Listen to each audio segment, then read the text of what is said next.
Hello everyone, अब मैं अबरा सिंह राठौर स्वागत करता हूं आप सभी का मैग्नेट ब्रेन्स पे। एक ऐसा यूट्यूब चैनल जो कि आपके लिए लेकर आता है क्वालिटी कंटेंट, वो भी बिना किसी पेड सब्सक्रिप्शन के। जी हां, यहां पे आपको मिलती है टोटल 100% फ्री एजुकेशन। बात करने जा रहे हैं एक नए वीडियो के बारे में जिसका टॉपिक है elections and working of institutions. तो यहां इस पर्टिकुलर टॉपिक में दो चीजें आपके सामने आ जाती हैं।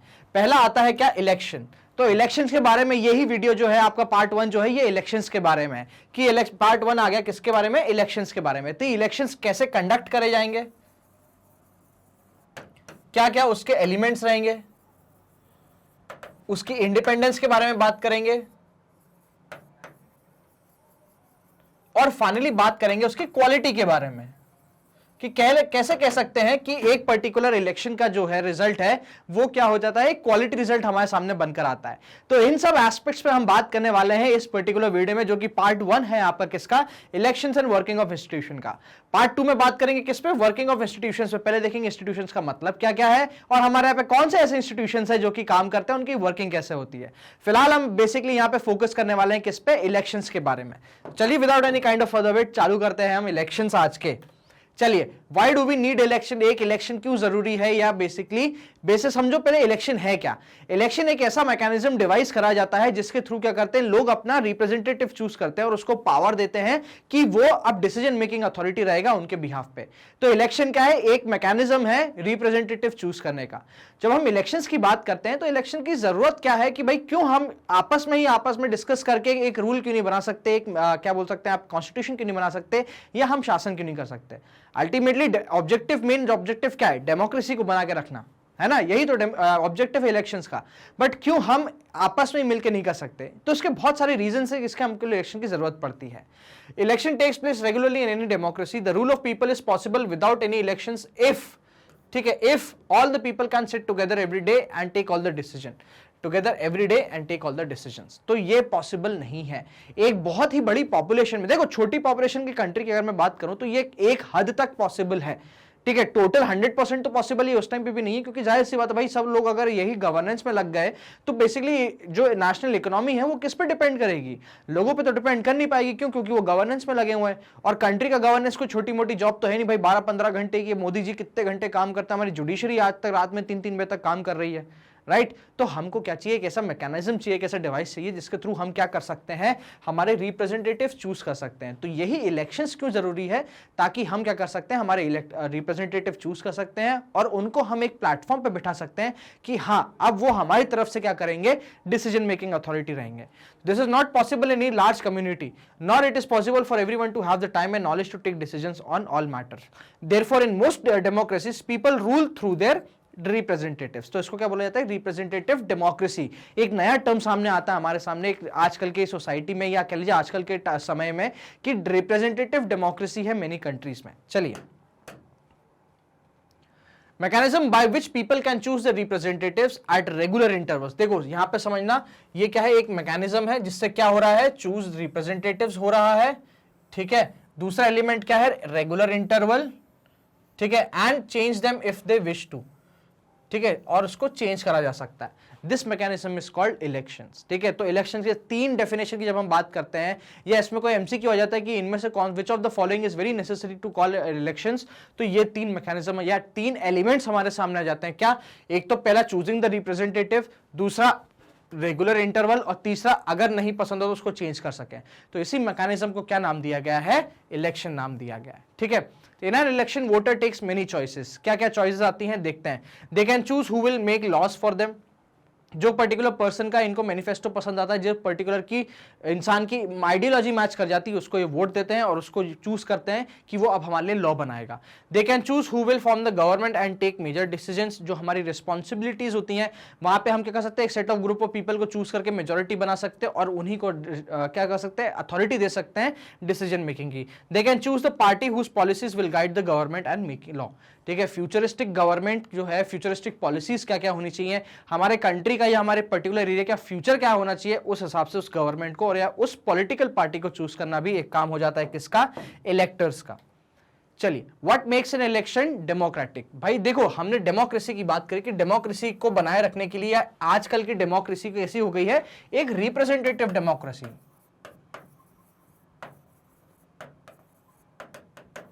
ठीक है, कैसी हो गई, रिप्रेजेंटेटिव डेमोक्रेसी हो गई है। तो क्या जरूरत है या क्या ऐसी गारंटी है कि ये जो इलेक्शंस हो रहे हैं ये भी अपने आप में डेमोक्रेटिक हो रहे हैं, या ये भी अपने आप में क्या हो रहे हैं कि भाई सही तरीके से कंडक्ट हो रहे हैं? तो हमको सबसे पहले कि ऐसी क्या चीजें हैं जो इस पर्टिकुलर इलेक्शन को, जो मैकेनिज्म हमने डिवाइस करा है उसको ये डेमोक्रेटिक वे में ही बनाए रखेगी, या वो चीज डेमोक्रेसी को आगे बनाए रखेगी। First, everyone should be able to choose. सीधी सी बात है, यहां पे आ जाता है क्या, यूनिवर्सल अडल्ट फ्रेंचाइज। ठीक है, यूनिवर्सल एडल्ट फ्रेंचाइज एक ऐसी चीज है जो कि क्या है आज की डेट में, जिसको बोलते हैं कि every person has a right to vote and every vote will be have same value. मतलब हर एक के पास क्या होगी, एक वोट देने की जो पॉलिटिकल राइट है वो प्रोवाइड करा जाएगा, साथ साथ उसका वोट की जो वैल्यू है वो सबके बराबर रहेगी या सबकी समान रहेगी, कोई भी डिफरेंस नहीं रहेगा। तो जब ऐसी सिचुएशन क्रिएट हो जाएगी तो हम उसको क्या बोलेंगे, यूनिवर्सल एडल्ट फ्रेंचाइज। ठीक है, तो first, everyone should be able to choose, this means that everyone should have one vote and every vote should have equal value. तो हम इसको शॉर्ट लेंथ में या एक जो टर्म है उसमें क्या बोल सकते हैं कि ये क्या है, universal adult franchise. Second, there should be something to choose from. Partisan candidate should be free to contest election and should offer some real choice to voter। मतलब multiple candidates, क्या हो जाएगा, मल्टीपल कैंडिडेट्स। तो multiple candidates भी क्या है, एक necessity बन जाती ताकि इलेक्शन को हम डेमोक्रेटिक बोल सकें। भाई अगर जैसे चाइना की जब हम बात करते हैं तो चाइना में एक ही पार्टी है और एक ही पार्टी में से एक ही पर्सन खड़ा होता है, तो जाहिर सी बात है यार हमारे पास कोई चॉइस नहीं है उसको प्रेसिडेंट बनाने के अलावा। तो इसलिए एक डेमोक्रेसी बनाए रखने के लिए, इलेक्शन की डेमोक्रेटिक बनाए रखने के लिए हमारे पास मल्टी पार्टीज होनी चाहिए या मल्टी चॉइसेस होनी चाहिए।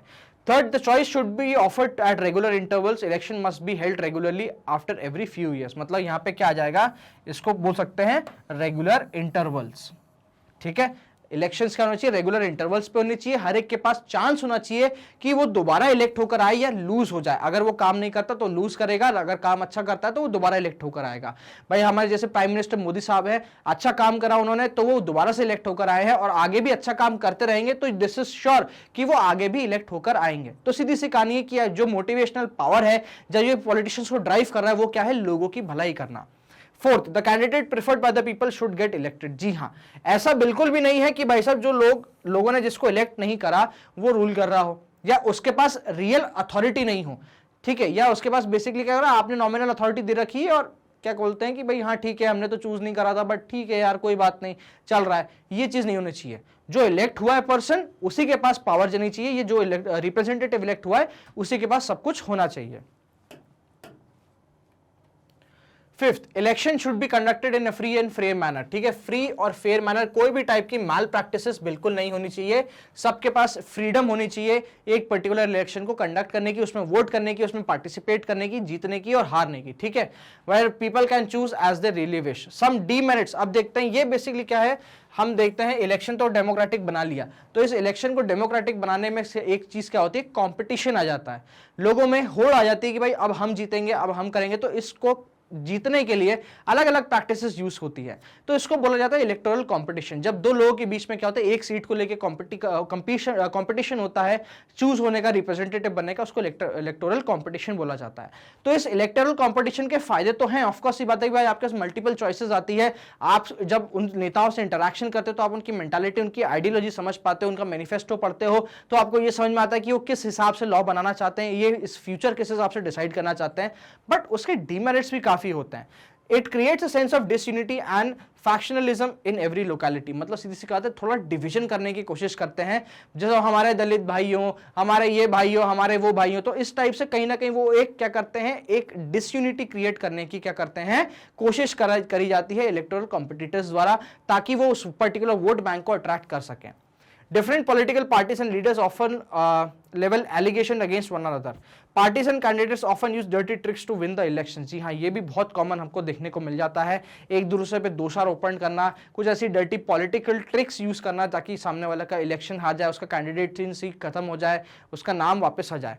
Pressure to win the election fights does not allow the sensible long term policies to be formulated. जी हाँ, ये देखो ये बहुत बड़ी दिक्कत है भाई साहब। क्या होगा, शॉर्ट, हर एक को क्या चाहिए, शॉर्ट टर्म चीजें चाहिए। हमारा शॉर्ट टर्म ऑब्जेक्टिव क्या होना चाहिए, उसको अचीव कैसे करना चाहिए, फिर लॉन्ग टर्म की बात आएगी। तो इसमें क्या होता है ना कि जो पॉलिटिकल पार्टीज होती है, जो पॉलिटिकल लीडर्स होते हैं, वो इन शॉर्ट टर्म गोल्स पे ज्यादा ध्यान देते हैं और इसी चक्कर में लॉन्ग टर्म गोल्स जो आने वाले हैं आपके, उन पे बिल्कुल ध्यान नहीं दिया जाता। तो शॉर्ट टर्म गोल्स अचीविंग हो जाती है, मेंटालिटी हो जाती है पॉलिटिकल पार्टी की या पॉलिटिकल लीडर की, उस चक्कर में क्या होता है जो लॉन्ग टर्म डिसीजंस होते हैं, जो लॉन्ग टर्म पॉलिसीज होनी चाहिए, वो नहीं बन पाती। तो कहीं ना कहीं फ्यूचर जो होता है किसी एक पर्टिकुलर रीजन का, वो काफी इनसिक्योर सा हो जाता है। Some good people who may wish to serve the country do not enter this arena. हाँ, they do not like the idea of being dragged into unhealthy competition. तो अभी तक हमने जो देखा वो सब क्या था, एक टाइप का अनहेल्दी कंपटीशन था। ठीक है, अब फॉर एग्जाम्पल हमारे पास कुछ ऐसे लोग हैं हमारे मिनिस्ट्री में, जैसे हम हमारे मिनिस्टर ऑफ एक्सटर्नल अफेयर्स को देखते हैं, मिस्टर एस जयशंकर साहब, बहुत ही लर्नेड इंसान है, आईएफएस इंडियन फॉरेन सर्विसेज से रिटायर्ड हैं, हमारे रिप्रेजेंटेटिव ब्यूरोक्रेट रह चुके हैं। तो जाहिर सी बात है भाई, फॉरेन अफेयर्स को लेके उनके पास इमेंस नॉलेज है। क्या है? इमेंस नॉलेज है। बट आप मुझे ट्रूली बताइए कि इस जिनके मिनिस्टर ऑफ एक्सटर्नल अफेयर्स बनने से पहले क्या कभी आपने उनका नाम सुना था? बिल्कुल भी नहीं। ठीक है, क्यों? क्योंकि भाई वो हमारे एक ऑफिसर रह चुके हैं, तो जाहिर सी बात है आपने कभी उनका नाम नहीं सुना था। ये इवन अच्छे काम भी करते हैं, तो एक एथिकल रहता है कि इनका कि भाई हम उस चीज का क्रेडिट नहीं लेंगे। ठीक है, हमने बहुत अच्छे काम करे होंगे नो डाउट, बट हम उस चीज का क्रेडिट नहीं लेंगे, ये इनके एथिक्स होते हैं। तो अगर एस जयशंकर साहब को एक बहुत ही फेमस पॉलिटिशियन के अगेंस्ट खड़ा होकर लड़ना पड़े, ठीक है, जो एक बहुत ही पॉपुलर इंसान है, जो ठीक है माना वो बिल्कुल पढ़ा लिखा नहीं है या उसके पास जीरो नॉलेज है मिनिस्ट्री का, मिनिस्टर ऑफ एक्सटर्नल अफेयर्स का, उसके सामने अगर एस जयशंकर साहब जो पॉलिटिकल कंपटीशन करें तो क्या वो जीत पाएंगे? बिल्कुल नहीं। क्यों? क्योंकि उनके पास पॉपुलैरिटी नहीं है। लोगों को क्या चाहिए? पॉपुलर चेहरा चाहिए, कुछ ऐसा वेव सा चाहिए ताकि इसको वोट कर सके। तो इस चक्कर में क्या होता है, इस पॉलिटिकल कंपटीशन के चक्कर में क्या होता है, कुछ ऐसे लोग जो कि काफी एबल्ड है, जिनके पास एक्सपर्टीज नॉलेज है और वो एक विजन के साथ काम करते हैं, ऐसे लोग इस अनहेल्दी कंपटीशन में नहीं आना चाहते और आ भी जाते हैं तो जीत नहीं पाते। ठीक है, Our constitution makers were aware of these problems। बिल्कुल सही बात है भाई साहब, इन सबको पता था कि ये आगे पॉसिबिलिटी होने वाली है। और आप बात करें पॉसिबिलिटी के बारे में तो इन्होंने सबका तोड़ भी निकाल रखा है। जैसे फॉर एग्जांपल इसी पॉइंट का मैं बताता हूँ, एक एग्जांपल के तौर पे बता रहा हूँ है ना, तो आगे पूरा डिस्कस नहीं करूंगा कैसे कैसे हर एक पॉइंट को काउंटर कराए, बट एक फॉर एग्जाम्पल इस पॉइंट को मैं बताता हूँ। अब क्या होता है कि राज्यसभा में 12 लोग जो हैं वो नॉमिनेट होते हैं। इनको कौन नॉमिनेट करता है? तो प्रेसिडेंट। जो प्रेसिडेंट साहब हैं वो नॉमिनेट करते हैं 12 लोगों को, कहां पे? राज्यसभा में। ठीक है, कहां कर देते हैं? राज्यसभा में। ठीक है, दैट मीन्स इन लोगों को इलेक्शन लड़ना नहीं पड़ता और इन लोगों के पास क्या आ जाती है? Membership of parliament. मतलब इनको क्या बोल दिया जाएगा? Member of parliament. और जब हमने काउंसिल ऑफ मिनिस्टर्स के बारे में नेशनल सोशल स्टडीज ओलंपियाड में पढ़ा था तो क्या बोला गया था कि कोई भी इंसान क्या होता है, एक मिनिस्टर बन सकता है, बट 6 महीने के अंदर अंदर उसको क्या चाहिए भाई? मेंबर ऑफ पार्लियामेंटशिप की मेंबरशिप लेनी चाहिए उसको, किसकी? पार्लियामेंट की, विद इन 6 मंथ्स। ठीक है, अब देखो प्रेसिडेंट साहब जो है वो किसके एडवाइस पे काम करेंगे? तो काउंसिल ऑफ मिनिस्टर और उनके हेड की, दैट मीन्स प्राइम मिनिस्टर की एडवाइस पे काम करेंगे। प्राइम मिनिस्टर बोल देगा कि भाई साहब एस जयशंकर साहब को क्या बनाइए? आप मेंबर ऑफ पार्लियामेंट बनाइए, क्योंकि उनके पास एक एक्सपर्टीज नॉलेज है और उन्होंने सोशल एक्टिविटीज में भी काफी कंट्रीब्यूट करा है और इंडिया के प्रेस्टीज के लिए भी बहुत काम करा है। इसीलिए आप उन 12 लोगों में से किसको नॉमिनेट करें? एस जयशंकर साहब को नॉमिनेट करें। तो प्रेसिडेंट साहब कर देंगे, एस जयशंकर साहब के पास क्या आ जाएगी? मेंबर ऑफ पार्लियामेंट आ जाएगा। ठीक है, और मेंबर ऑफ पार्लियामेंट आ जाएगा, मेंबरशिप आ जाएगी उनके पास, तो उनको क्या बनाया जा सकता है? मिनिस्टर। समझ में आया? तो जिसको बोलते हैं बैकडोर एंट्री बोली जाती है, ये उन लोगों के लिए बहुत काम आती है जो लोग बेसिकली काफी एक्सपर्ट होते हैं अपनी पर्टिकुलर फील्ड में, बट इलेक्शन कंपटीशन अटेंड नहीं कर सकते, या आप कह लीजिए उनकी उतनी पॉपुलैरिटी उस लोकसभा क्षेत्र या राज्यसभा क्षेत्र या कह लीजिए एमएलए शिप में नहीं होती कि वो क्या हो सके भाई, इलेक्शन कंपटीशन कर सके और जीत सके। ठीक है, तो ये एक टाइप का आप कह सकते हो कि इस चीज का तोड़ था। तो ये सब हमारे कॉन्स्टिट्यूशन मेकर्स को काफी पता था कि भाई आगे वाली सिचुएशन क्या होने वाली है, बहुत ही फ्यूचरिस्टिक सोच थी। Yet they adopted for free competition in elections because this system works better in the long run. In an ideal world, ठीक है, आइडियल वर्ल्ड की बात हो रही है, ये रियल वर्ल्ड की बात नहीं हो रही है। ऑल पॉलिटिकल लीडर्स, ठीक है, इन एन आइडियल वर्ल्ड और पॉलिटिकल लीडर्स, ठीक है, know what is good for the people and are motivated by a desire to serve them. ठीक है, जैसा कि अभी मैंने आपको हमारे प्राइम मिनिस्टर साहब का बताया था कि भाई उन्होंने अच्छा काम करा तो वो दोबारा इलेक्ट होकर आए, और आप भी अच्छा काम करेंगे तो दोबारा आएंगे, ऐसा नहीं है। तो मोटिवेशन क्या बन रहा है कि desire to serve the people. Motivation क्या बन रहा है? Desire to serve the people, ठीक है। ये कब आ जाता है, ये आइडियल वर्ल्ड में सिचुएशन आ जाती है, ठीक है। ये जाहिर सी बात है बहुत टाइम तक आप कह सकते हो, बहुत हद तक रियल वर्ल्ड में भी सिचुएशन है, बट कुछ ना कुछ यहाँ पे गड़बड़ हमेशा रियल सिचुएशन में की जो रहती है वो हमेशा रियल सिचुएशन से अलग रहती है। Political competition is not necessary in such an ideal world.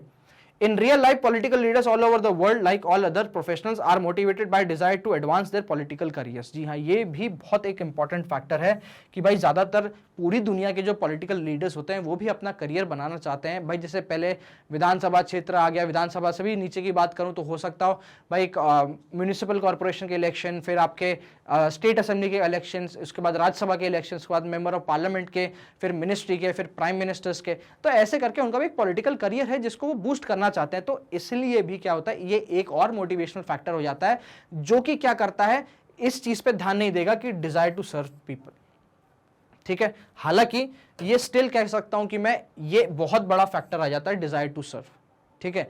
हमारे यहाँ पे बहुत सारे ऐसे मिनिस्टर्स हमने देखे हैं जिन्होंने अपने अच्छे काम के दम पे क्या करा है, हमेशा मिनिस्ट्री को आगे ही बढ़ाया है, उसमें कंटिन्यूसली वो जमे रहे हैं। जैसे हमारे अमित शाह जी हो गए, वो कंटिन्यूसली होम मिनिस्टर रहे हैं, ठीक है। चलिए, they want to remain in power to get power and position for themselves. They may wish to serve the people as well, but it is risky to depend entirely on the sense of duty. बिल्कुल सही बात है भाई, हवा बदलते time नहीं लगता, सीधी सी कहानी है, हवा बदलते टाइम नहीं लगता कि कब किसकी लहर आ जाए, कुछ आ जाए, कुछ नहीं कर सकते। तो जाहिर सी बात है कि सिर्फ ड्यूटी की लाइन के बेसिस पे आप नहीं कर सकते। भाई मान लो आप बहुत अच्छा काम कर रहे हो बट आगे जाके आपकी पार्टी मेजोरिटी नहीं बना पाए, ऑपोजिशन आ जाए, तो ऑपोजिशन आपको मिनिस्ट्री में नहीं रखेगा, ठीक है। और जाहिर सी बात है ऑपोजिशन वाला जो है वो अपने लोगों को मिनिस्ट्री में रखेगा और लोगों को चांस देगा। Beside even what they wish to serve the people, they may not know what is required to do so. So their ideas may not match what people really want. Deal with this real life situation, they try and improve the knowledge and character of this political leader. जी, अगर इस चीज़ को बदलना है कि भाई उनको एक desire देना है, उनको एक क्या करना है, एक बेटर पॉलिटिशियन बनाना है, तो हमको उनकी नॉलेज और उनके कैरेक्टर ऑफ पॉलिटिकल लीडर को इंप्रूव करना पड़ेगा। We must set up a system where political leaders are rewarded for serving the people and punished for not doing so. तो उनकी पनिशमेंट क्या होनी चाहिए और वो कौन डिसाइड करेगा, तो लोग डिसाइड करेंगे इनकी पनिशमेंट क्या होनी चाहिए और आगे क्या होना चाहिए। तो political competition may cause division and some ugliness, but finally helps to force the political parties and leaders to serve the people. Ultimate यही उनका रिवॉर्ड है। Serving the people is the way to get reward, कि वो दोबारा elect आकर आ सकते हैं, दोबारा उस पर्टिकुलर पावर को पा सकते हैं अगर वो सर्व द पीपल है, वो डिजायर है उनमें किसकी, लोगों की सेवा करने की, लोगों के लिए अच्छा काम करने की। चलिए अब बात करते हैं हमारे पॉलिटिकल सिस्टम ऑफ इलेक्शंस की, ठीक है। सिस्टम ऑफ इलेक्शन की हम बात करने जा रहे हैं कि हमारे यहाँ पे इलेक्शन किस किस टाइप से कंडक्ट करा जाता है, कुछ एलिमेंट्स उसके देखेंगे। सबसे पहला एलिमेंट देखेंगे हम किसका, इलेक्टोरल कॉन्स्टिट्यूएंसी। इलेक्टोरल कॉन्स्टिट्यूएंसी क्या होती है, क्या नहीं होती, ये सब चीजें हम देखने वाला है। तो ठीक है, तो इलेक्टोरल कॉन्स्टिट्यूएंसी बेसिकली हमारे इंडिया की जब हम बात करते हैं तो एरिया बेस्ड इलेक्शंस होते हैं। कैसे होते हैं, एरिया बेस्ड, ठीक है।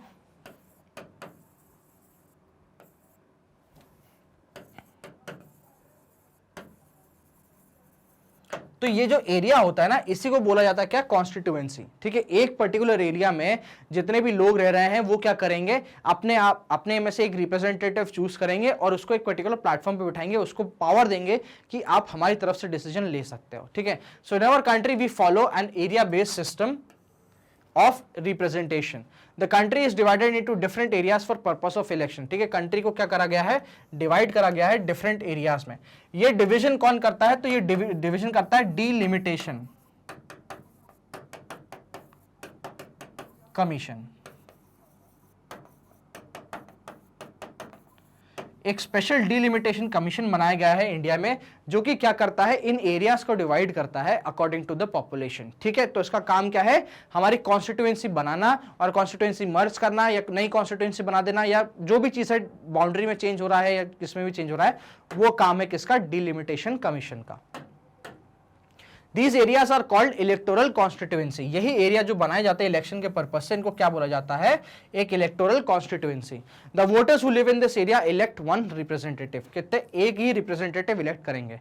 For Lok Sabha the country is divided, किसके, अब देखो लोकसभा के इलेक्शन की बात हो रही है, that means general election. General election के लिए पूरी कंट्री को 543 कॉन्स्टिट्यूएंसीज में डिवाइड करा गया है। कितनी? 543 कॉन्स्टिट्यूएंसीज में डिवाइड करा गया है। The representative elected from each constituency is called a member of parliament. क्या बोला जाता है इनको? Member of parliament. तो फोरम या प्लेटफॉर्म जो है वो क्या कहलाएगा? पार्लियामेंट कहलाएगा, और इनकी जो मेंबरशिप अटेन कर जाएगी उसको बोलेंगे member of parliament. Every vote have equal value.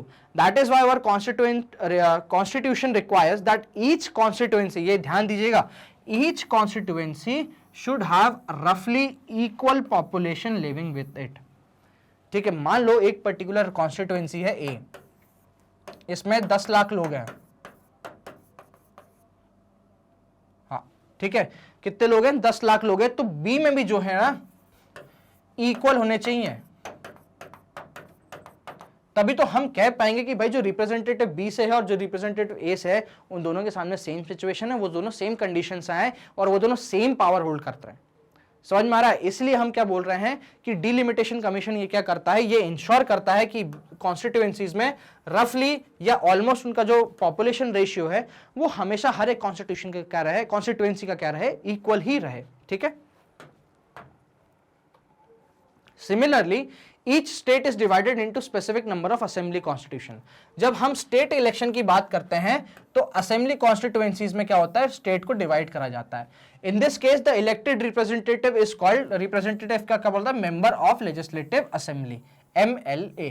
अगर एक पर्सन इलेक्ट होकर कहां जा रहा है, पार्लियामेंट में जा रहा है, तो उसको मेंबर ऑफ पार्लियामेंट बोला जाएगा। Parliament comprises of 2 house, Lok Sabha और राज्यसभा, मतलब दोनों के मेंबर्स को क्या बोला जाएगा, मेंबर ऑफ पार्लियामेंट ही बोला जाएगा। वही जब मैं बात करता हूं असेंबलीज के बारे में तो मेंबर ऑफ लेजिस्लेटिव असेंबलीज बोला जाता है इन लोगों को। ठीक है। Each parliamentary constituency has with in it several assembly constituency. This principle applies for panchayat and municipal elections. मतलब स्टेट के बाद में पंचायत और म्युनिसिपल इलेक्शंस में भी हम लोग सेम चीज फॉलो करते हैं, क्या, एरिया बेस्ड रिप्रेजेंटेशन।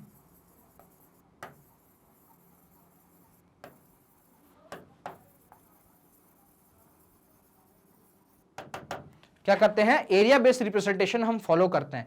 तो ये जो कॉन्स्टिट्यूएंसीज हमने एमएलए की बनाई थी, इनमें क्या होता है, फर्दर डिवीजन होता है। Each town is further divided into several wards. ठीक है, एरिया वाइज अगेन वार्ड होते हैं। यहां पे हो सकता है 10 लाख की पॉपुलेशन ना हो, 50,000 की हो, 1 लाख की हो, 5 लाख की हो, तो वो डिपेंड करता है डिलिमिटेशन कमीशन पे और किस हिसाब से हमारे लॉस बने हुए हैं। बट उनको हम क्या बोलते हैं, वार्ड बोलते हैं। इलेक्टोरल कॉन्स्टिट्यूएंसी नहीं बोलते, वार्ड बोलते हैं। That are like constituency. Each ward elects 1 member, ठीक है, of the village or the urban local body, और इनको उस हिसाब से पंच या काउंसिल मेंबर्स, वार्ड मेंबर्स कहा जाता है। ठीक है। चलिए नेक्स्ट हम बात करने जा रहे हैं किसके बारे में, रिजर्व्ड कॉन्स्टिट्यूएंसीज के बारे में। एक बहुत ही बड़ा सवाल हमारे सामने आ जाता है कि सर रिजर्वेशन के बारे में आप कहते हैं, या जब हम रिजर्वेशन के बारे में, आप बच्चों में क्या होता है, थोड़ा अधूरा ज्ञान होता है, वो बोलते हैं कि रिजर्वेशन की जब बात आती है तो सिर्फ बाबा साहब अम्बेडकर ने 10 साल का रिजर्वेशन दिया था। जी हाँ, ये बिल्कुल सही है, बट बाबा साहब अम्बेडकर ने ये जो आपका रिजर्वेशन था ये लोकसभा और रिप्रेजेंटेशन के बेसिस से बोला था कि पार्लियामेंट में प्रॉपर रिप्रेजेंटेशन होना चाहिए हर एक सेक्शन ऑफ द सोसाइटी का, इसलिए हम क्या लेकर आ रहे हैं, रिजर्वेशन। फिर बच्चे बोलते कल ना सर ये तो सिर्फ 10 साल के लिए था, तो हम अभी तक क्यों इस रिजर्वेशन को फॉलो कर रहे हैं। उन्होंने साथ में ये भी बोला था कि 10 साल में अगर सिचुएशन नहीं बदलती है तो इसको कंटिन्यू करा जा सकता है बाय लॉ, नियम बना के इस 10 साल की जो एक्सटेंशन है इसको आगे करा जा सकता है अगर सिचुएशन चेंज नहीं होती है। तो आज भी ये बहुत अनफॉर्चुनेट चीज है कि actual in reality situation even worse हुई है, बदली बिल्कुल भी नहीं है, इसलिए रिजर्वेशन इज मस्ट। ठीक है। चलिए, constitution makers were worried that in an open electoral competition certain weaker section may not stand a good chance to get elected to Lok Sabha and the state legislative assembly. जाहिर सी बात है भाई साहब, एक वीकर सेक्शन पर्सन है, उसके पास क्या होगी, रिसोर्सेज की कमी होगी, वो उस हिसाब से पॉलिटिकल कैंपेनिंग नहीं कर पाएगा और उसको कहीं ना कहीं अपने लोगों को रिप्रेजेंट करने में दिक्कत आएगी। They may not have required resources, education और कॉन्टैक्ट्स, ठीक है, to contest and win election against others.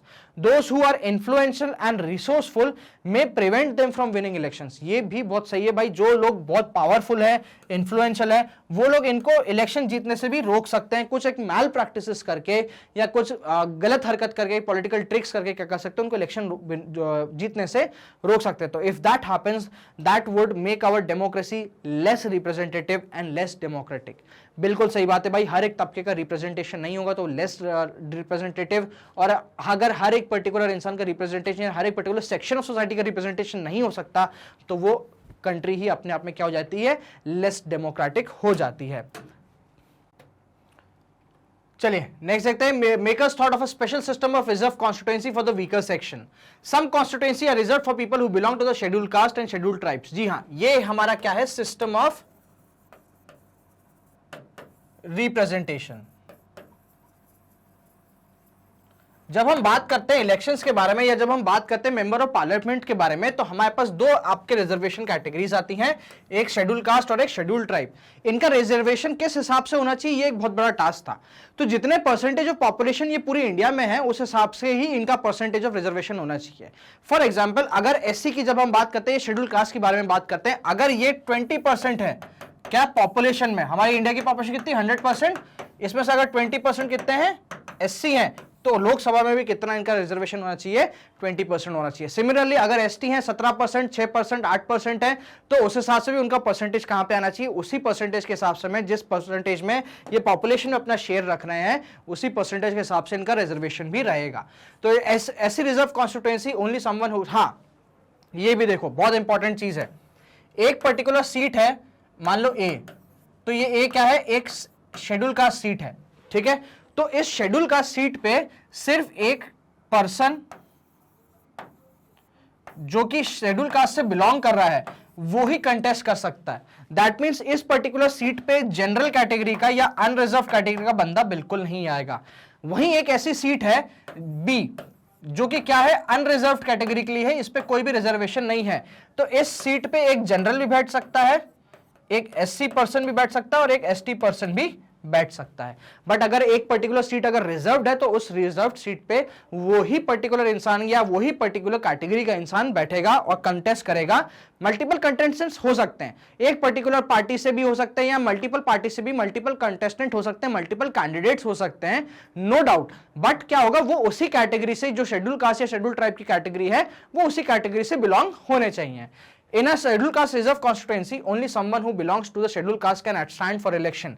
Similarly, only those belonging to scheduled tribe can contest an election from a constituency reserved for ST. ठीक है, चलिए next हम बात करते हैं किसके बारे में, अभी कितने करंटली सीट्स रिजर्व्ड हैं। तो जब लोकसभा की बारे में बात करते हैं तो 84 सीट्स किसके लिए रिजर्व्ड हैं, शेड्यूल कास्ट के लिए, और 47 सीट रिजर्व्ड है शेड्यूल ट्राइब के लिए एज ऑफ 26 जनवरी 2019। ये हमारा रिजर्वेशन का क्या है, आप कह सकते हो परसेंटेज है, नंबर है बेसिकली किसमें, हमारी लोकसभा सीट में। याद रखिएगा ये कहां है, ये लोकसभा सीट में रिजर्वेशन है। This number is in proportion to the share in the total population. Thus the reserved seat for SC and ST do not take away the legitimate share of any other social group. जाहिर सी बात है भाई, ये किसी और का हक नहीं मार रहे हैं, जिस हिसाब से इनकी परसेंटेज ऑफ पॉपुलेशन है, ये उस हिसाब से ही क्या कर रहे हैं, अपना अपना शेयर में जो है वो अपना रिजर्वेशन ले रहे हैं। चलिए नेक्स्ट एस्पेक्ट आता है बहुत इंपॉर्टेंट, वोटर्स लिस्ट। ठीक है, अब कौन इंसान वोट कर पाएगा, कौन नहीं कर पाएगा, ये सब चीजें जो है, और किस हिसाब की वैलिडिटी कितनी है, क्या है, वो सब वोटर्स लिस्ट में आती है। तो once the constituencies are decided, the next step is to decide who can vote and who can not vote. सीधी सी कहानी है, जो वोट कर सकेगा और जो वोट नहीं कर सकेगा उसका नाम कहां जाएगा, इस वोटर्स लिस्ट में जाएगा। इन अ democratic elections, the list of those people who are eligible to vote is prepared much before the election and given to everyone. List is official known as electoral roll. इसका official नाम क्या है, electoral roll, ठीक है, and is commonly known as the voters list. This is an important step for its link to the first condition of democratic election, that everyone should get an equal opportunity to choose representative. इसलिए voters list क्या है या electoral roll क्या है, एक बहुत ही important task हो जाता है। इसको बनाएगा कौन, सबसे पहले मैं बात करूं तो इसको बनाता कौन है, इलेक्शन कमीशन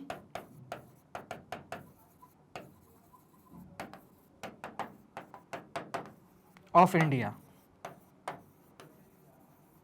तो इलेक्शन कमीशन ऑफ इंडिया क्या करता है, बहुत अलग अदर इंस्टीट्यूट्स की भी हेल्प लेता है गवर्नमेंट की, और क्या बनाता है, इलेक्टोरल रोल बनाता है। तो ये इलेक्टोरल रोल बनाने का काम एक या दो दिन का नहीं है, बहुत पहले का नहीं है, कंटिन्यूस प्रोसेस है, ठीक है। हर महीने, हर दिन, हर हफ्ते क्या होते हैं, नए नए लोग जो हैं 18 एंड अबव डन हो जाते हैं और उनके पास राइट टू वोट आता है। तो ये उनका काम है कि अपने आप को इलेक्टोरल रजिस्टर या वोटर्स लिस्ट में रजिस्टर करवा पाएं और नेक्स्ट इलेक्शन जो हो रहा है उसमें वो भाग लें और वोटर्स परसेंटेज बढ़ाएं, वोटर्स की क्वांटिटी बढ़ाएं। ये एक पर्टिकुलर इंसान का हमेशा क्या है, एक ड्यूटी है, फंडामेंटल ड्यूटी समझ के चल लीजिए, इतनी इंपॉर्टेंट ड्यूटी है इलेक्शंस में, लिस्ट में, वोटर्स लिस्ट में अपना नाम दर्ज करवाना। चलिए लोकसभा कॉन्स्टिट्यूएंसीज की बात करते हैं, कौन सा पर्टिकुलर कितना रिजर्वेशन दे रहे हैं। तो जनरल की बात करें तो 412 सीटें आ जाती हैं, रिजर्व्ड कैटेगरी की बात करें एससी तो 84 सीट्स आ जाती हैं और एसटी के लिए 47 सीट्स आ जाती है। तो ये है पूरा का पूरा सीट्स का डिवीजन अभी अपने लोकसभा में, ठीक है। स्टेट वाइज कॉन्स्टिट्यूएंसीज की बात करते हैं तो आंध्र प्रदेश के पास 25 सीटें हैं या फिर 25 कॉन्स्टिट्यूएंसी आंध्र प्रदेश में आती जो किसी तरह लोकसभा में रहेगी। अरुणाचल प्रदेश से 2 हैं, असम से 14, बिहार से 40, छत्तीसगढ़ से 11, ठीक है, गोवा से 2, याद रखिएगा गोवा काफी छोटा स्टेट है बट स्टिल 2 कॉन्स्टिट्यूएंसी आ जाती हैं। गुजरात से 26, हरियाणा से 10, हिमाचल से 4। बाकी स्टेट्स देख लेते हैं, झारखंड से 14, कर्नाटक से 28, केरला से 20, मध्य प्रदेश से 29, काफी बड़ा स्टेट होने के बाद भी 29, महाराष्ट्र से 48। देखो समझो एरिया वाइज अगर मैं बात करूं तो मध्य प्रदेश महाराष्ट्र से बड़ा है, बट पॉपुलेशन वाइज मैं बात कर रहा हूं तो महाराष्ट्र की पॉपुलेशन मध्य प्रदेश से ज्यादा है, इसलिए यहां पे ज्यादा सीट्स हैं और यहां पे कंपैरेटिवली कम सीट्स हैं। मणिपुर की 2, मेघालय की 2, मिजोरम की 1, नागालैंड 1, उड़ीसा 21, पंजाब 13, राजस्थान 25। अब देखो राजस्थान अपना सबसे biggest state area wise but still constituency Madhya Pradesh से भी कम। सिक्किम 1, तमिलनाडु 39, तेलंगाना 17, त्रिपुरा 2, उत्तर प्रदेश 80। उत्तर प्रदेश 80 सबसे ज्यादा अगर किसी पर्टिकुलर एरिया कॉन्स्टिट्यूएंसी किसी एक पर्टिकुलर स्टेट में आती है लोकसभा की तो वो यूपी है। यूपी गढ़ है पॉलिटिक्स का इंडिया में और यूपी के ही इलेक्शंस जो होते हैं ना वो बहुत मैटर करते हैं, क्योंकि सोचो यार 80 सीट होना एक पर्टिकुलर स्टेट से अपने आप में बहुत बड़ी बात होती है। क्यों है? क्योंकि यहाँ की पॉपुलेशन डेंसिटी बहुत ज्यादा है। उत्तराखंड 5, वेस्ट बंगाल 42, ठीक है। यूनियन टेरिटरीज की बात करते हैं तो हमारे पास अंडमान निकोबार की 1, छत्तीसगढ़ चंडीगढ़ की 1, दादरा नगर हवेली 1, दमन एंड दीव 1, दिल्ली 7, जम्मू कश्मीर 5, लद्दाख 1, लक्षद्वीप 1, पुदुचेरी 1। चलिए अब बात करते हैं responsibility of government to get names of the eligible voters to put on the list. तो किसकी रिस्पॉन्सिबिलिटी? गवर्नमेंट की है और इसको गवर्नमेंट की तरफ से कौन निभाता है? तो इलेक्शन कमीशन ऑफ इंडिया ही निभाता है।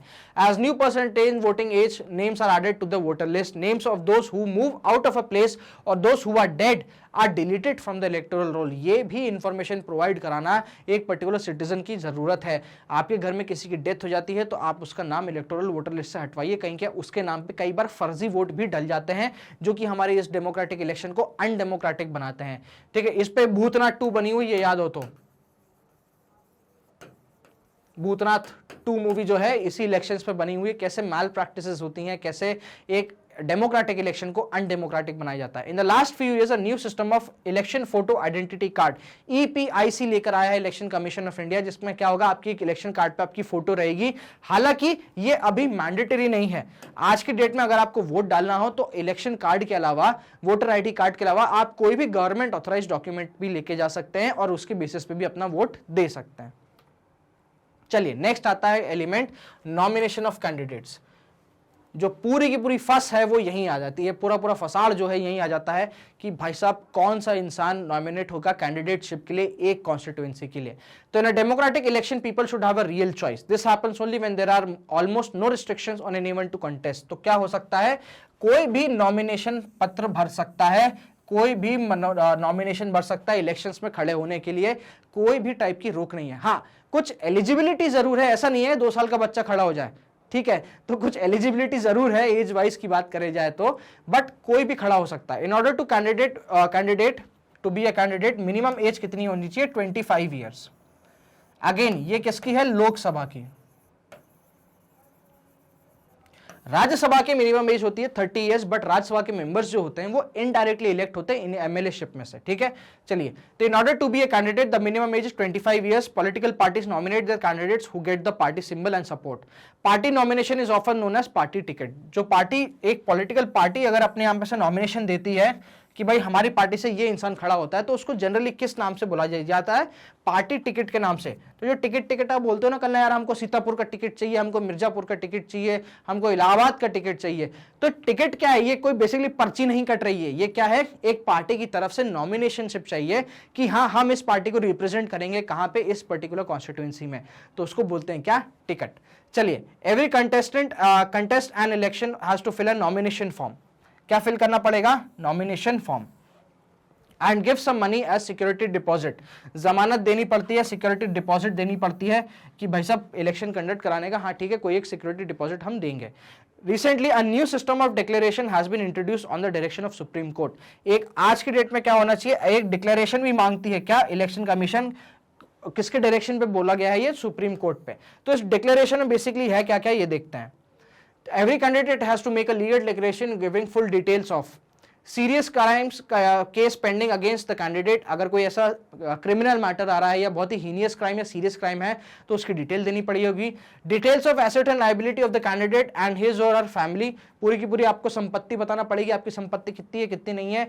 एजुकेशनल क्वालिफिकेशंस देना पड़ेगा और ये सारी की सारी जो इंफॉर्मेशन है इसको पब्लिक करना पड़ेगा। मतलब आप इसको कोई भी आके आरटीआई फाइल करके या नहीं करके भी आके देख सकता है कि हमारा जो कैंडिडेट खड़ा हुआ है उसकी एजुकेशनल क्वालिफिकेशन क्या है, उसकी टोटल संपत्ति कितनी है और उसका अगेंस्ट कोई केस है कि नहीं।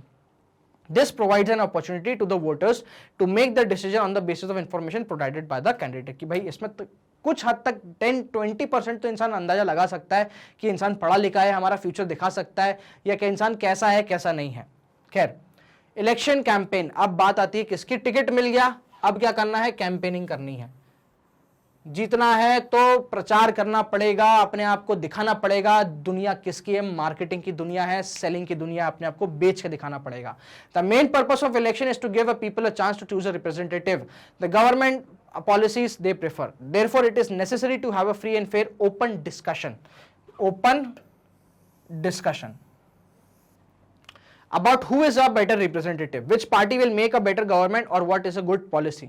This is what happens during election campaigns. In our country, such campaigns take place for 2-week period. कितनी देर के लिए? 2-week period between the announcement of the final list of candidates and date of polling. Final list candidate की announce होगी और date of polling के बीच का जो 2 हफ्ते का पीरियड है, उस 2 हफ्ते में क्या होता है? लोग कैंपेनिंग कर सकते हैं, लोग अपने पॉलिसीज के बारे में क्या कर सकते हैं? प्रचार और प्रसार कर सकते हैं। बट इस टाइम पे उनको कुछ एक कोड ऑफ कंडक्ट फॉलो करना पड़ता है। क्या? Code of conduct. इसी को बोला जाता है आचार संहिता। क्या बोला जाता है? इस कोड ऑफ कंडक्ट को क्या बोला जाता है? आचार संहिता। तो जब आप सुनते हो ना कि यार इलेक्शन आने वाले, आचार संहिता लग रही है, आचार संहिता लग रही है, तो यही कोड ऑफ कंडक्ट प्ले में आ जाता है। ठीक है, यही कोड ऑफ कंडक्ट लग जाता है, जो कि किसको फॉलो करना पड़ता है? इन पॉलिटिकल पार्टीज को फॉलो करना पड़ता है, पॉलिटिकल लीडर्स को फॉलो करना पड़ता है। क्यों? ताकि एक फ्री और फेयर और डेमोक्रेटिक इलेक्शंस चूज करा जा सके, कंडक्ट करवाया जा सके। During this period, the candidates can contact their voters, political leaders, address election meetings, and political parties mobilize their support. This is also the period when newspaper and television news are full of election-related stories, debates, some of the successful slogans given by different political parties दिखते हैं। तो slogan आ जाते हैं, नारेबाजी आ जाती है, TV पे आने लग जाते हैं। आप देखेंगे कि जो अपने लीडर्स हैं वो घर घर जाके वोटिंग मारने लग जाते हैं। तो इन्हीं के साथ क्या होता है? कुछ एक पॉपुलर स्लोगन भी आते हैं। भाई जैसे अब की बार मोदी सरकार, ठीक है, ये भी एक बहुत पॉपुलर स्लोगन हो गया था। मैं भी चौकीदार, ये भी पॉपुलर स्लोगन हो गया। तो ऐसे हमारे इलेक्टोरल कंपटीशन में कई स्लोगन्स आए। एक आया था गरीबी हटाओ। कब आता है? ये 1971 के इलेक्शन में आता है। इंदिरा गांधी जी देती हैं इसको, क्या? गरीबी हटाओ। तो ये स्लोगन बन गया और इस स्लोगन के दम पे भाई साहब वो जीत भी गई। ठीक है, तो party promise to reorientate all the policy of the government to remove poverty from the country. ये एक पॉलिसी थी जिसके लिए उन्होंने क्या करता? रिमूव पॉवर्टी का स्लोगन दिया था या गरीबी हटाओ का स्लोगन दिया था। सेव डेमोक्रेसी, ये जनता पार्टी ने दिया था। भाई लोकतंत्र बचाओ, पहले गरीबी हटाओ फिर लोकतंत्र बचाओ। क्यों? क्योंकि कहीं ना कहीं इंदिरा गांधी जी के कुछ डिसीजंस ऐसे हो गए थे जो कि काफी डेस्पोटिक हो गए थे अपने नेचर में। तो इसलिए जब जनता पार्टी की बात करते हैं हम, जयप्रकाश नारायण जी की लीडरशिप में 1977 के इलेक्शन में क्या हुआ था? भाई लोकतंत्र बचाओ, सेव डेमोक्रेसी। ठीक है, the party promise to undo the excess committed by excesses committed during emergency and restore civil liberties. The left front slogan of land to the tiller. Left front ये कहाँ हो जाता है? ये आपके वेस्ट बंगाल असेंबली में आ जाता है 1977 के। Protect the self respect of the Telugus, ठीक है, आत्मसम्मान बचाओ, ये एनटी रमन राव देते हैं इसको तेलुगुस के लिए। ठीक है, तेलुगु दसम पार्टी में असेंबली 1983 के। In sum it is sometimes necessary to regulate campaigns to ensure that every political party and candidate gets free and equal chance to compete। ये इसलिए क्या हो जाती है, आचार संहिता लग जाती है, उसका कोड ऑफ कंडक्ट बोलते हैं। ठीक है, according to election law no party और कैंडिडेट कैन, अब क्या क्या नहीं कर सकते, ब्राइवरी या थ्रेटन नहीं कर सकते वोटर्स को, appeal to make them in name of caste religion, कोई कास्ट और रिलीजन के नाम पे वोट अपील नहीं कर सकते, यूज गवर्नमेंट रिसोर्सेज, अगर आप ऑलरेडी गवर्नमेंट में है तो गवर्नमेंट के रिसोर्सेज आप अपने इलेक्शन कैंपेन के लिए यूज नहीं करेंगे, spend more than 25 lakhs in a constituency for Lok Sabha and 10 lakhs for in an assembly election, इससे ज्यादा पैसा आप खर्च नहीं कर सकते अपने इलेक्शन कैंपेन में। कितना, 25 लाख रुपए कहां पे, लोकसभा की कॉन्स्टिट्यूएंसी, और 10 लाख कहां पे, असेंबली इलेक्शन की कॉन्स्टिट्यूएंसी पे, इससे ज्यादा आप खर्च नहीं कर सकते। If they do so their election can be rejected by the court even after they have been declared elected. जी हां, अगर इसके खिलाफ क्या हो जाती है, एक याचिका दायर हो जाती है, इंक्वायरी बैठ जाती है, और अगर ये सही इंक्वायरी पाई जाती जो है सही पाई जाती तो इनका नॉमिनेशनशिप या कैंडिडेटशिप या इवन इनकी मेंबरशिप ये कैंसिल हो सकती है कोर्ट के द्वारा। तो जब हम लोकसभा की बात करते हैं तो कौन सुनेगा, सुप्रीम कोर्ट सुनेगा, और हम स्टेट असेंबली की बात करते हैं तो हाई कोर्ट सुनेगा। चलिए, in addition to the laws, all the political parties in our country have agreed to a model code of conduct। यही है क्या, मॉडल कोड ऑफ कंडक्ट या moral code of conduct for election campaigns, इसको बोलते हैं क्या, आचार संहिता। According to this no party और कैंडिडेट कैन, अब आचार संहिता के according, use any place of worship for election propaganda, use government vehicles, aircraft, officials for elections, and once elections are announced, ministry shall not lay foundation stones of any project, take any big policy decision or make any promises providing public facility। तो आचार संहिता के against ये भी नहीं कर सकते। आचार संहिता बहुत बड़ी है, बहुत डिटेल्ड है, बट मेजर प्रोविजंस आपके सामने है। चलिए, पोलिंग और काउंटिंग ऑफ वोट्स। पोलिंग और काउंटिंग ऑफ वोट्स की जब हम बात करते हैं तो एक फाइनल स्टेज होती है। आप क्या देखो भाई, 2 हफ्ते हो गए, 2 हफ्ते के बीच में कैंपेनिंग हो गई, अब बारी आएगी, एक पर्टिकुलर पीरियड रहता है जिसमें कैंपेनिंग बंद हो जाती है, और उसके बाद क्या होता है, अब होती है वोटिंग की बारी। ठीक है, अब लोग आएंगे, अलग अलग बूथ स्टेशन पे जाएंगे और कंडक्ट करेंगे क्या, वोटिंग कंडक्ट करेंगे। वोटिंग कंडक्ट करने के बाद में क्या होगी, इसकी काउंटिंग होगी और फाइनली डिक्लेरेशन होगा। तो हमारे यहाँ पे जब हम कॉन्स्टिट्यूएंसीज की बात करते हैं तो first pass the post system हमारे यहाँ फॉलो होता है, मतलब जो कैंडिडेट जितने ज्यादा वोट लेकर आएगा वो एक इलेक्टेड रिप्रेजेंटेटिव माना जाएगा। ठीक है, this is the final stage of an election. That day is usually known as called the election day. Every person whose name is on the voter list can go to a nearby polling booth. The election official identify her putting a mark on a finger and allow the cast her vote. An agent of such candidate is allowed to sit inside the polling booth and ensure that the voting take place in a fair way। तो मतलब हर एक particular party से एक candidate allow होता है उस particular polling booth में कि भाई हाँ, कोई भी तरीके से बूथ कैप्चरिंग नहीं हो रही है, कोई मैल प्रैक्टिसेस नहीं है, सबको इक्वली डेमोक्रेटिकली वोट देने का चांस मिल रहा है। Earlier voter used a ballot paper, पहले क्या होता था, एक पेपर हुआ करता था, इस पे थप्पा लगाया करते थे लोग और फाइनली क्या डालते थे, वोट करते थे और बैलेट पेपर में डाल दिया करते थे। बाद में ये बैलेट ओपन होता था और वोटिंग की काउंटिंग हुआ करती थी। बट अब क्या हो गया है, ईवीएम आ गया है। ठीक है, क्या, इलेक्ट्रॉनिक वोटिंग मशीन। ठीक है, चलो, a ballot paper is a sheet of paper on which the names of contesting candidates along with the party name and symbols are listed। Nowadays electronic voting machines are used to record votes। ठीक है, एक बड़ी सी machine होती है, यहां पे button होते हैं और इन बटन के सामने कैंडिडेट्स के नाम होते हैं। तो जो भी कैंडिडेट आपको पसंद है, आप क्या कर सकते हो, उस पर्टिकुलर बटन को दबा सकते हो और एक बीप की आवाज आती है। यहाँ पे कई इंडिकेटर्स, लाइट के इंडिकेटर्स भी रहते हैं जो कि आइडेंटिफाई कर दे कि आपका वोट डल चुका है, वोट आपका काउंट हो चुका है। तो जैसे वो बीप की आवाज आएगी, आपका क्या वोट होगा, रजिस्टर हो जाएगा और वो काउंट हो जाएगा। अब क्या हुआ, इस ईवीएम पे बहुत सारे एलिगेशन लगने लग गए कि यार ये ईवीएम सही नहीं है, ये हिप चिप जो है ये हैक करी जा सकती, जापान से मंगाई है, ये इंडियन कैसे है, ये वो करके। तो इसके साथ एक वीवीपैट लगाया गया। क्या, वीवीपैट, वोटर वेरीफाइड, मैं लिख देता हूं एक जगह पे, voter verified paper audit trail, VVPAT, voter verified paper audit trail. अब क्या होगा, इसी ईवीएम के साथ एक नई मशीन अटैच कर देते हैं।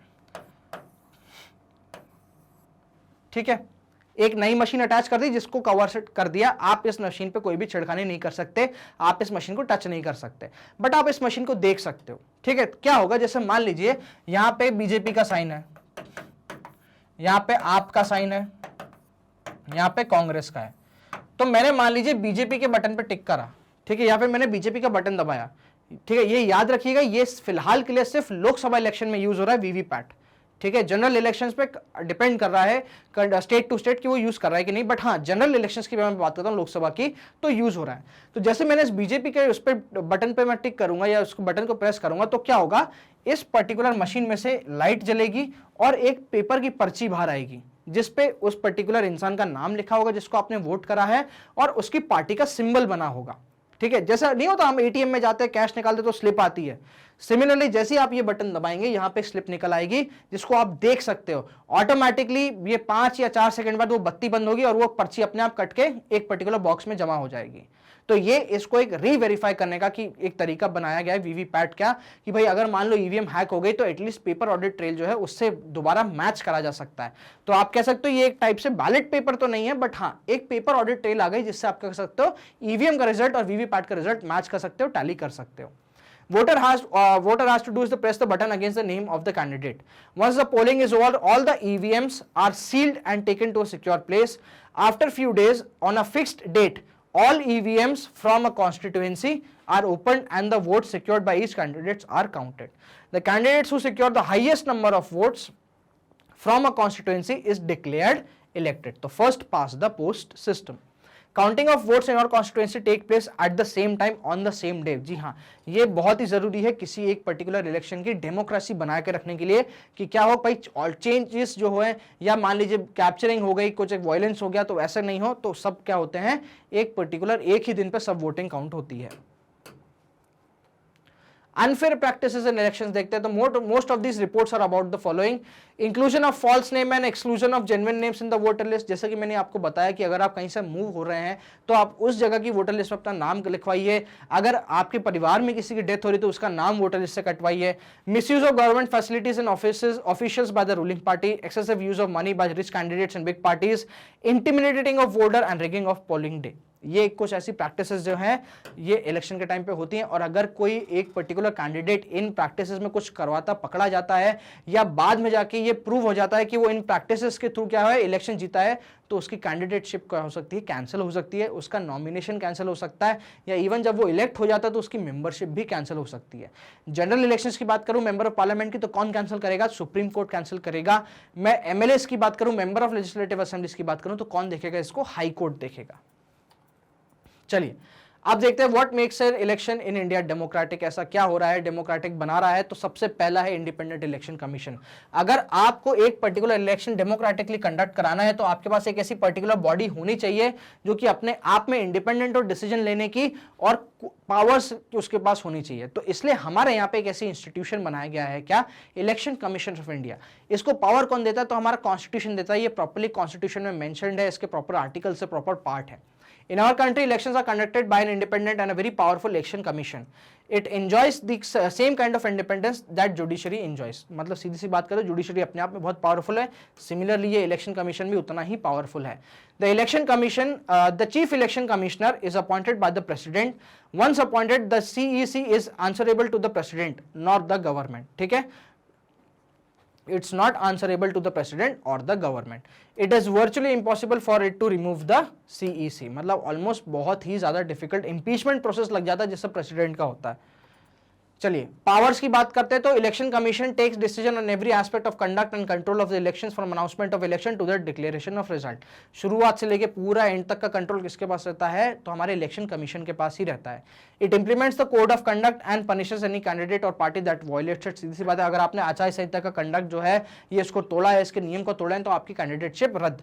During the election period the EC can order the government to follow some guidelines to prevent misuse of government power to enhance its chances to win the elections or to transfer some government officials। ये भी पूरी समझ लो, सीधी सी कहानी है यार। अगर ये आचार संहिता लग गई, कोड ऑफ कंडक्ट ज्यादातर क्या होता है 1 या 2 महीने इलेक्शंस के पहले लग जाता है, 1 महीने पहले तो लग ही जाता है। कोड ऑफ कंडक्ट के दौरान जो भी मेंबर ऑफ पार्लियामेंट है, जो भी मेंबर ऑफ लेजिस्लेटिव असेंबली है, उसकी पावर हो जाती है भाई साहब 0। क्या हो जाती है, 0। क्यों? क्योंकि बहुत सारे ऐसे रूल्स और रेगुलेशन है इस कोड ऑफ कंडक्ट में जो कि उनकी पावर को लिमिट कर देते हैं। क्यों लिमिट करते हैं? ताकि वो अपनी पावर का यूज इस इलेक्शन में ना कर पाए और अपने जो चांसेस हैं उसको बेटर, या कह लीजिए एक अनडेमोक्रेटिक इलेक्शन कंडक्ट ना करवा पाए। ठीक है, तो when on election duty government officers work directly under the control of EC and not the government। अगर कोई गवर्नमेंट ऑफिसर की ड्यूटी लगती है तो वो EC के अंडर काम करता है, ना कि उस पर्टिकुलर ऑफिस के अंदर, ना कि उस पर्टिकुलर इंस्टीट्यूशन के अंदर। चलिए नेक्स्ट हम बात करते हैं, क्वालिटी की बात करते हैं तो पॉपुलर पार्टिसिपेशन भी एक तरीका है जिससे हम देख सकते हैं कि हमारा जो इलेक्शन है वो कितना बेटर बना है, कितना सही है।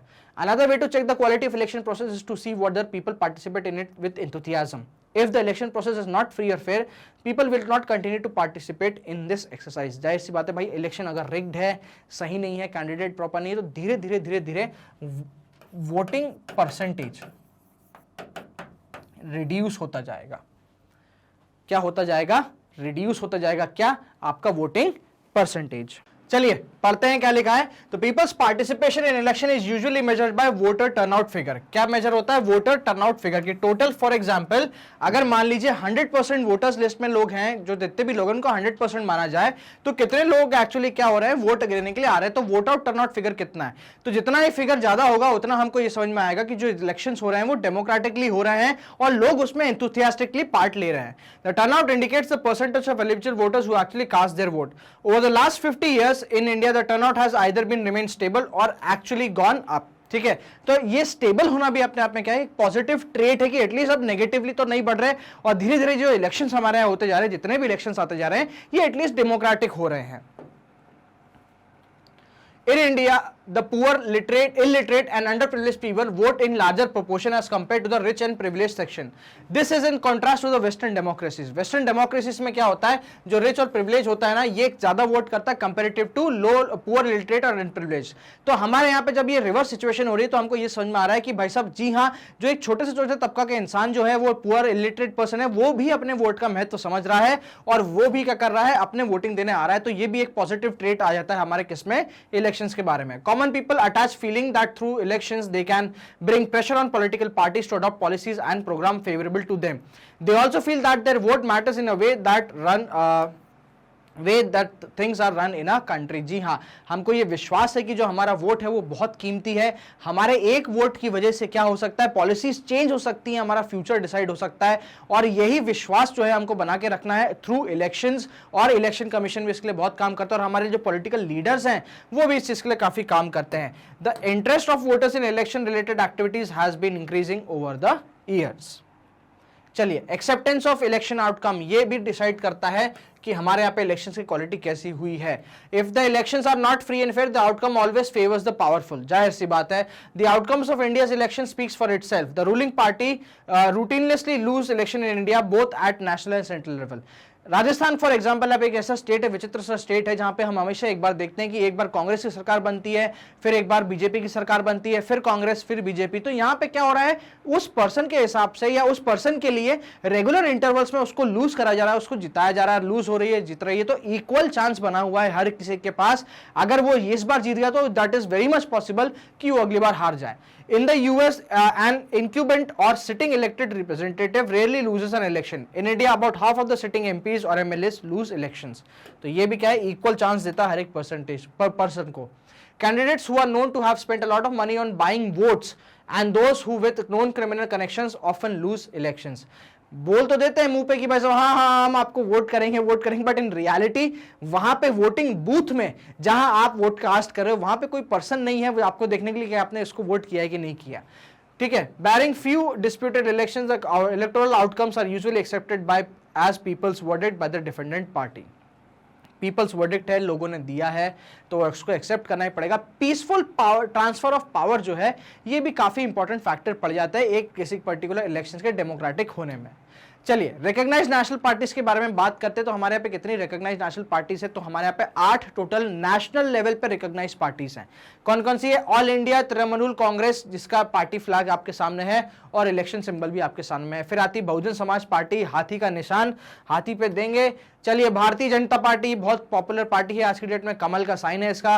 कम्युनिस्ट पार्टी ऑफ इंडिया आ जाती है, जिसमें क्या हंसिया है और आपके यहाँ पे सिकल को कई चीजें देखने को मिल जाती हैं। Communist party of India. Marxist आ जाती है, जिसका हथौड़ा और क्या है, हंसिया एक सिंबल है, ये रशिया का भी सिंबल होता है। इंडियन नेशनल कांग्रेस, पंजे का बात आ गई है, ठीक है। नेशनलिस्ट कांग्रेस पार्टी, जिसके हाथ में घड़ी है, और नेशनल पीपल्स पार्टी, जिसकी किताब आपका क्या होता है, सिंबल हो जाता है। तो ये कुछ इलेक्शन पार्टीज थी आपके सामने, जो कि क्या हो रही हैं, इलेक्शन में कंटेस्ट करती है कुछ पार्टीज और नेशनली अपने यहाँ पे रिकॉग्नाइज्ड है। तो टोटल 8 ऐसी पॉलिटिकल पार्टीज हैं जो कि क्या है, नेशनली रिकॉग्नाइज्ड है। मैग्नेट ब्रेन्स आपके लिए लेकर आता है किंडरगार्टन से लेकर क्लास 12 के सभी ऑलमोस्ट वैरायटी कोर्सेज आपको यहाँ पे देखने को मिलता है। सीबीएसई तो हमारे पास है ही है, NTSC, olympiad, CUET, NEET, IIT, JEE, बहुत सारे वेरियस कोर्सेज है, बहुत ही ज्यादा वैरायटी आपको मैग्नेट ब्रेन्स पे देखने को मिल जाती है। मैग्नेट ब्रेन्स की वीडियोस आप देख सकते हैं हमारे ऑफिशियल यूट्यूब चैनल पे, आप डाउनलोड कर सकते हैं हमारा एप्लीकेशन और आप आ सकते हैं हमारी ऑफिशियल वेबसाइट magnetbrains.com पे। इन प्लेटफॉर्म से अगर आप हमारे मैग्नेट ब्रेन्स की वीडियोस देखते हैं तो 2 या 3 वीडियोस के बाद आपसे किसी भी टाइप का, कोई भी टाइप का पैसे नहीं मांगे जाते, सब्सक्रिप्शन नहीं मांगा जाता, कोई भी कूपन कोड नहीं मांगा जाता। Total 100% free education. हमारी वीडियोस के अपडेट के लिए बने रहिए हमारे यूट्यूब प्लेटफॉर्म पे, लाइक करें इस वीडियो को, शेयर करें हमारे चैनल को और सब्सक्राइब करते रहें इस पर्टिकुलर चैनल को। Thank you so much. और बने रहिए हमारे सोशल मीडिया हैंगआउट्स पे, फेसबुक, इंस्टाग्राम, टेलीग्राम, हमारे ट्विटर पे। Thank you so much for watching this video.